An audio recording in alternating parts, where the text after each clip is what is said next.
ಎಲ್ಲರಿಗೂ ಜೈ ಜಿನೇಂದ್ರ. ನಾನು ದಿವ್ಯಾ ವೀರೇಂದ್ರ ಕುಮಾರ್ ಮೂಡುಬಿದಿರೆ. ಇಂದು ನಾನು ಅಮಟೆಕಾಯಿಯ ಪಲ್ಯವನ್ನು ಮಾಡುತ್ತಿದ್ದೇನೆ. ಇದಕ್ಕೆ ಬೇಕಾಗುವ ಸಾಮಗ್ರಿಗಳು: ಅಮಟೆಕಾಯಿ, ಜೀರಿಗೆ, ಕೊತ್ತಂಬರಿ, ಎಳ್ಳು, ತೆಂಗಿನ ತುರಿ, ಅರಶಿನ, ಬೆಲ್ಲ, ಉಪ್ಪು, ಒಗ್ಗರಣೆಗೆ ಸಾಸಿವೆ, ಒಣಮೆಣಸು, ಬೇವಿನ ಸೊಪ್ಪು, ಸ್ವಲ್ಪ ಎಣ್ಣೆ, ನೀರು. ಮೊದಲು ಅಮಟೆಕಾಯಿಯನ್ನು ಚೆನ್ನಾಗಿ ಜಜ್ಜಿಕೊಳ್ಳಬೇಕು. ಮೊದಲು ಈಗ ಒಂದು ಬಾಣಲೆಯನ್ನು ತೆಗೆದುಕೊಂಡು ಅದಕ್ಕೆ ಸ್ವಲ್ಪ ಎಣ್ಣೆ ಹಾಕಿ ಈ ಜಜ್ಜಿಕೊಂಡ ಅಮಟೆಕಾಯಿಗಳನ್ನು ಚೆನ್ನಾಗಿ ಹುರಿದುಕೊಳ್ಳಬೇಕು. ಈಗ ಹುರಿದು ಆಗಿದೆ. ಈಗ ಇದಕ್ಕೆ ಸ್ವಲ್ಪ ನೀರು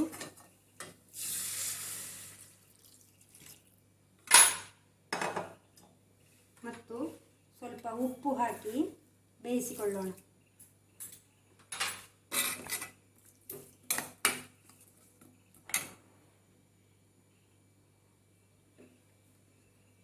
ಇದು ಬೇಯ್ತಾ ಇರುವಾಗ ಈ ಕಡೆ ನಾವು ಮಸಾಲೆ ರೆಡಿ ಮಾಡಿಕೊಳ್ಳೋಣ. ಅಮಟೆಕಾಯಿ ಹುಳಿ ಇರುವುದರಿಂದ ಇದಕ್ಕೆ ಉಪ್ಪು ಮತ್ತು ಮೆಣಸು ಸ್ವಲ್ಪ ಜಾಸ್ತಿ ಬೇಕಾಗ್ತದೆ. ನಾನು 5 ರಿಂದ 6 ಮೆಣಸಿನಕಾಯಿ ತೆಗೆದುಕೊಂಡಿದ್ದೇನೆ. ಮೆಣಸು ಹುರಿದು ಇಟ್ಟುಕೊಂಡಿದ್ದೇನೆ. ಕೊತ್ತಂಬರಿ, ಜೀರಿಗೆ ಮತ್ತು ಎಳ್ಳನ್ನು ಹುರಿದು ಇಟ್ಟುಕೊಂಡಿದ್ದೇನೆ. ತೆಂಗಿನ ತುರಿ, ಸ್ವಲ್ಪ ಅರಶಿನ,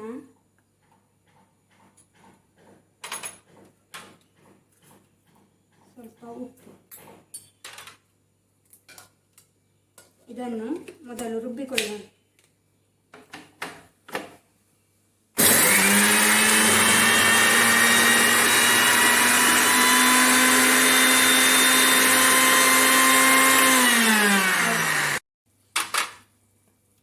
ಈಗ ಹುರಿದ ಕೊತ್ತಂಬರಿ, ಜೀರಿಗೆ ಮತ್ತು ಎಳ್ಳನ್ನು ಮಸಾಲೆಗೆ ಹಾಕಿ ರುಬ್ಬಿಕೊಳ್ಳೋಣ.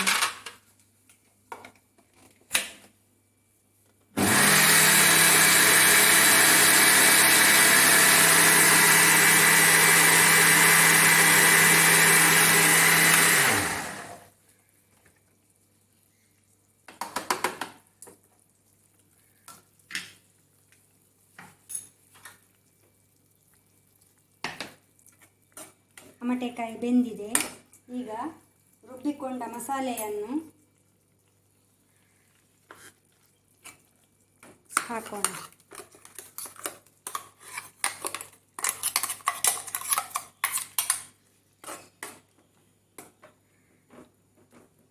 ಸ್ವಲ್ಪ ನೀರು ಹಾಕಬೇಕು.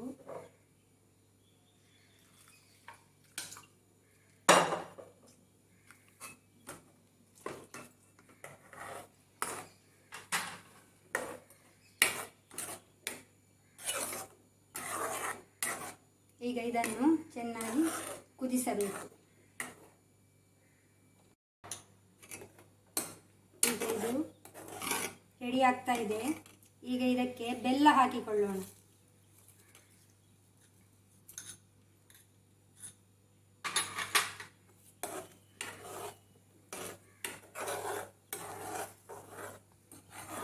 ಅಮಟೆಕಾಯಿ ಹುಳಿ ಇರುವುದರಿಂದ ಬೆಲ್ಲ ಸ್ವಲ್ಪ ಜಾಸ್ತಿ ಬೇಕಾಗ್ತದೆ.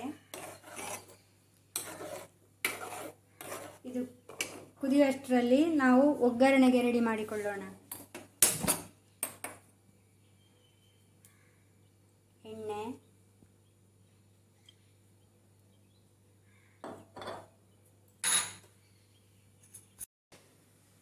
ಈಗ ಇದು ರೆಡಿಯಾಗಿದೆ.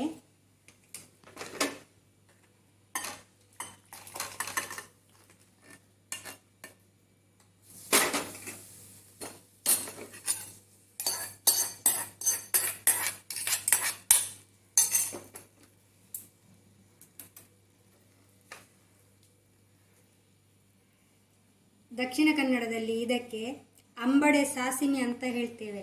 ಬೆಳ್ತಿಗೆ ಅನ್ನದೊಂದಿಗೆ ಇದು ಸೂಪರ್ ಕಾಂಬಿನೇಷನ್. ರುಚಿಯಾದ ಅಮಟೆಕಾಯಿ ಪಲ್ಯ ನಿಮಗಾಗಿ.